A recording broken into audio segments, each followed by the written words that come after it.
Donc effectivement, je vais vous parler de la décorporisation, mais aussi du nomadisme corporel, à partir d'un exemple de littérature hypertextuelle, Grammatron, de Mark America.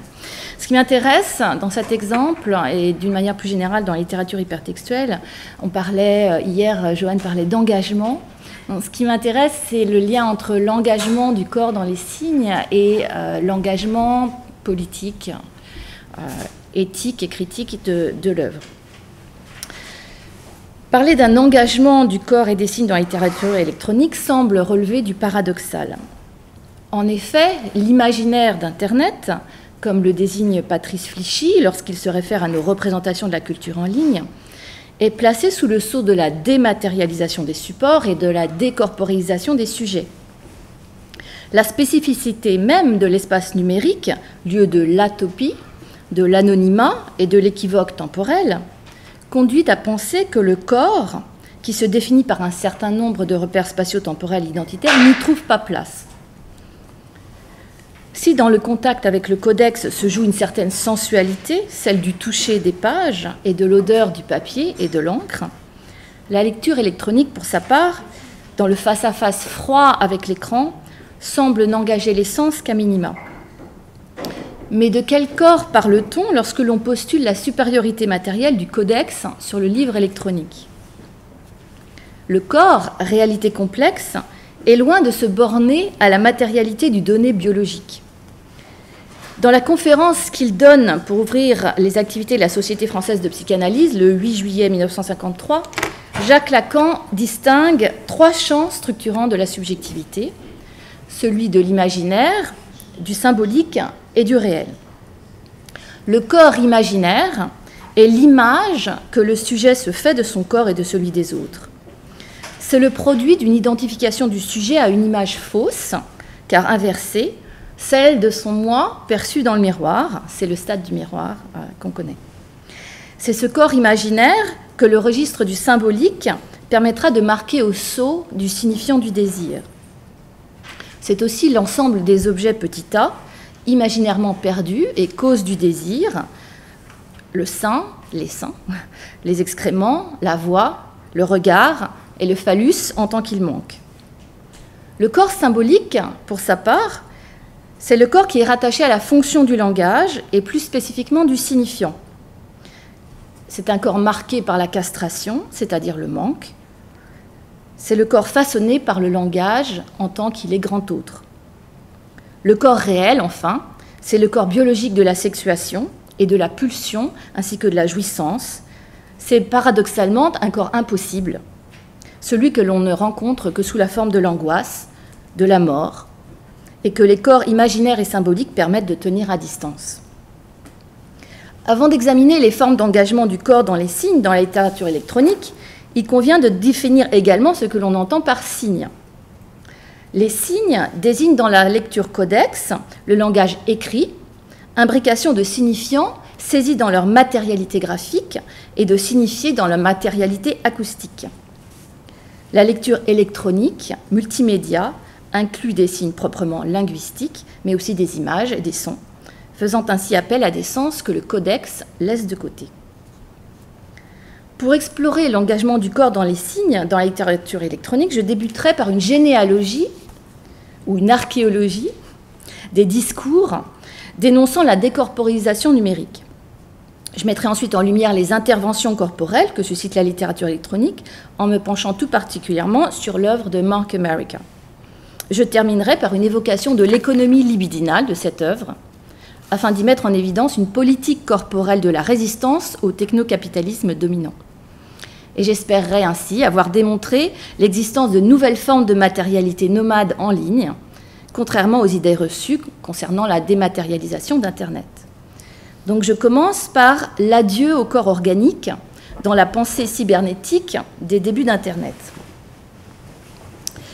Les débuts d'une pensée réflexive sur Internet dans les années 80-90 sont marqués par un retrait, voire un adieu au corps réel, biologique et matériel. Ce qu'Olivier Diens appelle la condition inhumaine désigne précisément cet imaginaire d'un monde contemporain transformé en profondeur par les nouvelles technologies, dans lequel le corps est perçu comme obsolète. L'une des ruptures majeures à l'origine de cet imaginaire est le développement du discours post-humaniste, qui prédit le futur d'un humain devenu excroissance monstrueuse de son ordinateur au mépris du corps qu'il habite. Ainsi, Diens parle-t-il d'une remise en question non seulement de la perception que nous avons du monde, mais bien aussi des universaux qui nous ont aidés à travers des millénaires à rendre ce monde cohérent et à rationaliser notre présence en celui-ci. Voilà, ça fait écho à la mort des grands récits de Lyotard. Selon lui, ce bouleversement vient d'un retrait du corps dans, je cite, un monde technologique qui de plus en plus délaisse l'organique. David Le Breton, pour sa part, va même jusqu'à parler de corps surnuméraires à l'ère des technosciences.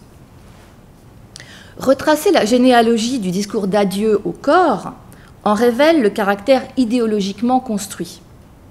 Il s'enracine en effet dans une conception du cyberespace comme moyen de se transporter corporellement du monde physique ordinaire à des mondes d'imagination pure. Internet y est pensé comme un environnement décorporéisé, de pure surface, je cite Le Breton, qui renforce la dichotomie entre corps et esprit en favorisant la toute-puissance de la pensée. Cette vision s'appuie sur un imaginaire des nouvelles technologies construit par les arts et la littérature dans ces années-là, dans les années 80-90. Ainsi, le romancier William Gibson célèbre-t-il, je cite, « The bodiless exaltation of cyberspace » dans son roman Neuromancer. Et l'artiste Stellark utilise son propre corps pour produire un discours sur les nouvelles technologies comme décorporéisantes. On peut se demander sur quelle réalité concrète cet imaginaire d'un Internet qui met entre parenthèses le corps réel se constitue. À sa source, il me semble qu'on peut distinguer 3 caractéristiques propres à l'écosystème numérique, auquel vient s'ajouter un héritage philosophique important, celui du binarisme corps-âme. Ces caractéristiques font d'Internet un lieu atopique, où l'espace est reconfiguré, achronique, où le temps s'écoule différemment, et anonyme, où la notion d'identité est fluctuante, qui dissocie le sujet d'avec son corps comme entité repérable dans le temps et l'espace. De plus, Internet comme lieu du triomphe de la science et de la technologie hérite d'une philosophie de l'humain qui, de Platon à Hegel, en passant par Descartes, les philosophes des Lumières et Kant, pense le sujet sous la forme d'un binarisme âme-corps dans lequel l'intellect prime. Cet imaginaire d'un Internet dématérialisé qui caractérise les années 90 est en train de changer, il me semble. Aussi sommes-nous sans doute à un tournant du numérique. L'écosystème numérique est envisagé depuis les années 2000, en partie grâce aux travaux des féministes, marxistes et praticiens et théoriciens des arts au sens large, comme lieu du retour d'une certaine matérialité qui vient redéfinir ce qu'est le corps. Ainsi, à Lucer, Rosanne Stone ne parle-t-elle plus du corps, mais des corps. Ce qui est mis en avant dans ces analyses, c'est la sensation troublante de présence que produisent la navigation sur Internet, les échanges dans les forums, le face-à-face avec les écrans. Le corps en milieu numérique n'est plus appréhendé comme corps réel, sensoriel et biologique, mais comme effet de corps, comme corps spectral. Ainsi, David Le Breton souligne-t-il que le cyberespace, même s'il est une simulation du monde, n'en donne pas moins le sentiment de la réalité physique de son univers. Les perceptions sont réellement ressenties. On voit comment cette nouvelle conception du numérique redéfinit ce qu'est le corps lui-même, puisque le corps y dépasse sa définition organique pour désigner autre chose, un corps qui mondifie ce qui l'entoure, un corps producteur d'images et de signes et produit par eux, corps imaginaire et symbolique autant que corps réel. S'agit-il pour autant d'un corps hors de lui-même, corps incorporel, comme l'avance Le Breton ? Je parlerai plutôt d'un corps multiple, engendré par la capacité des nouvelles technologies à initier d'autres usages du corps, ou plutôt d'autres formes de corporéité. Il convient maintenant de montrer, à partir d'un exemple significatif, comment l'expérience de la littérature électronique met en jeu ces formes nouvelles. J'en passe donc à mon deuxième point, la lecture en ligne, une expérience corporéisante.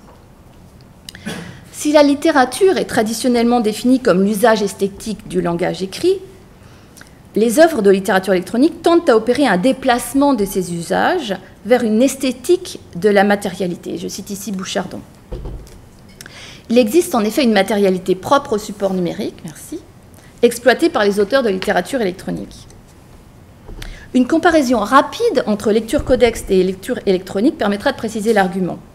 Bien que perçue comme impliquant davantage le corps que la littérature électronique, la lecture codex n'engage en réalité ce dernier que de manière limitée, puisqu'elle sollicite le toucher, la vue, éventuellement l'odorat.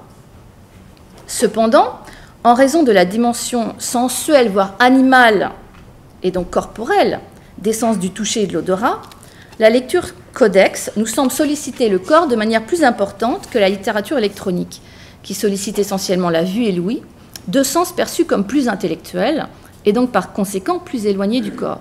Et je fais référence ici à Mitchell. Pour autant, la littérature électronique ne fait évidemment pas seulement appel à la vue. Elle est performative, elle est également ergodique, et ce d'autant plus qu'elle est hypertextuelle et intermédiatique. Ce qui veut dire que c'est le geste du lecteur qui révèle la matérialité du texte. Aussi peut-on véritablement parler d'un engagement du corps du lecteur dans la performance de lecture. Les liens hypertextuels peuvent ainsi être qualifiés d'actables, et je cite Bouchardon. On peut dire qu'entre le lien et ce à quoi il renvoie, il existe même un rapport synecdoquique, c'est-à-dire de contiguïté physique et matérielle instaurée par le geste de cliquer. La dimension synecdoquique, elle-même traversée de matérialité, puisqu'on parle de contiguïté spatiale, est liée à l'apparition du fenêtrage qui renvoie à la matérialité de l'interface. Cette matérialité est donc présente au niveau du texte, de par les hyperliens, l'interface, l'écran, mais aussi le dispositif lui-même, qui par le biais du fenêtrage permet l'apparition de textes, d'images et de sons. Ces contenus peuvent être dits en mouvement, au sens où ils apparaissent et disparaissent au gré des manipulations du lecteur. Ainsi, l'expérience de la lecture en ligne n'est-elle pas seulement de l'ordre du visuel, mais aussi de l'haptique, voire de la performativité et de la performance. Pour aller plus loin dans la démonstration, il convient d'analyser un exemple significatif de cet engagement du corps, ou plutôt d'une multiplicité de corps, dans les signes en milieu numérique. Donc, je vais ici m'intéresser à Grammatron de Mark America.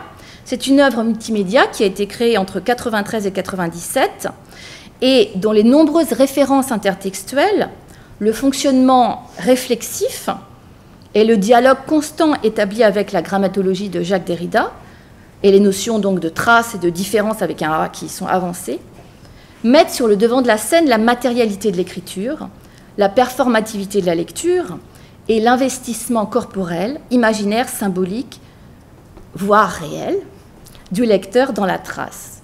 J'en passe donc à ma troisième partie.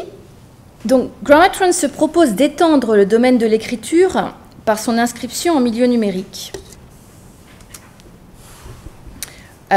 Cette extension va de pair avec une expansion de la notion de corps du texte et de corps du lecteur. Tout commence par une redéfinition de ce qu'est l'écriture, à l'image de ce que fait Derrida dans la grammatologie.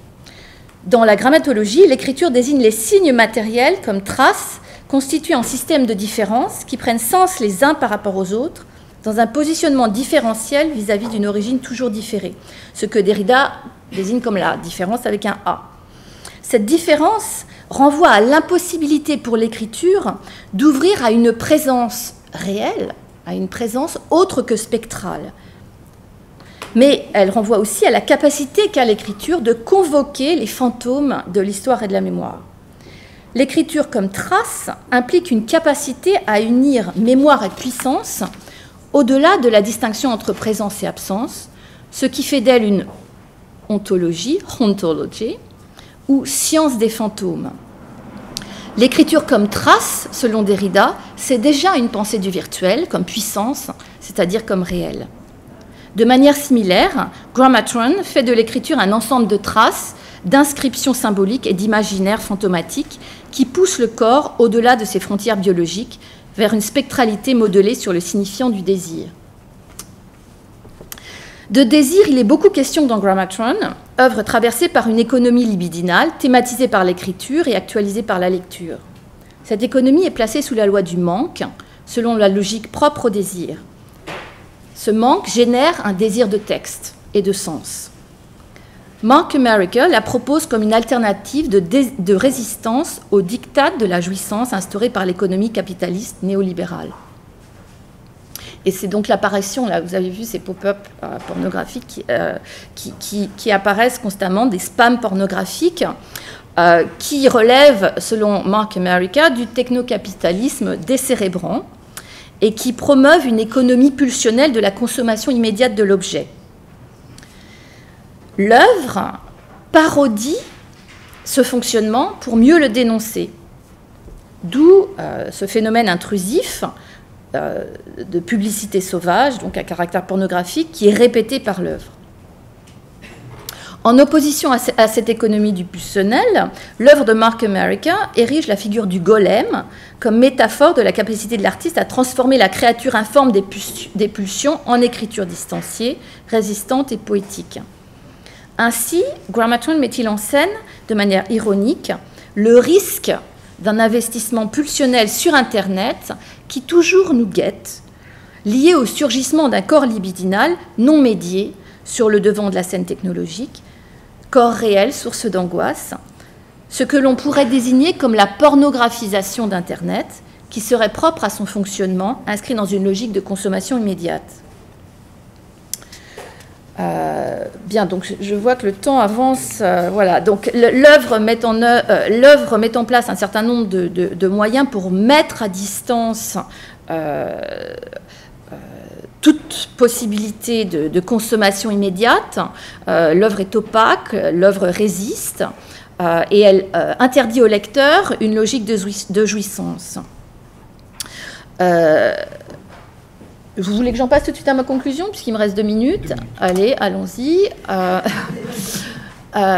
Donc, de par sa dimension réflexive, Grammatron met à jour les impensés d'une certaine tradition critique littéraire, comme le rapport entre littérature et technique, par exemple, ou l'aspect performatif de la lecture, et la dimension politique de l'engagement du corps dans les signes par l'acte de lecture. En ce sens, Grammatron peut être considéré comme produisant un discours théorique sur l'activité littéraire, qui est une critique en acte des actes de littérature. On peut ainsi parler d'une valeur heuristique de l'œuvre. Cette valeur heuristique tient tout d'abord au fait que l'œuvre nous révèle que la notion de décorporisation digitale est historiquement située, c'est-à-dire idéologique. Elle ne nous livre pas de vérité sur l'interaction homme-machine en milieu digital, mais sur l'idéologie qui enveloppe cette interaction à des moments historiques donnés. De plus, grâce aux dispositifs désirants qu'elle met en place, l'œuvre opère une critique de l'économie de jouissance pulsionnelle propre au technocapitalisme en déployant les possibles corporels, en convoquant des corps et non le corps, avec un grand C. De par son processus d'écriture hanté par le spectral, son opacité et sa résistance poétique, elle enclenche un processus de lecture dans lequel le corps de la pulsion est convoqué pour mieux être aussitôt mis à distance, processus qui n'est pas seulement esthétique, mais aussi critique et politique, puisqu'il invite le lecteur à réfléchir à l'économie de la pulsion, qui est celui-même généré par le néocapitalisme. Cette dimension critique et politique tient au fait que le corps réel, comme objet visé par la pulsion, se dérobe constamment dans Grammatron, au profit de ses traces imaginaires et symboliques. C'est cette dimension critique et politique qui donne à l'œuvre sa valeur singulière, sa capacité à déplacer le sujet lisant qu'il aborde, sa littérarité en somme. Merci.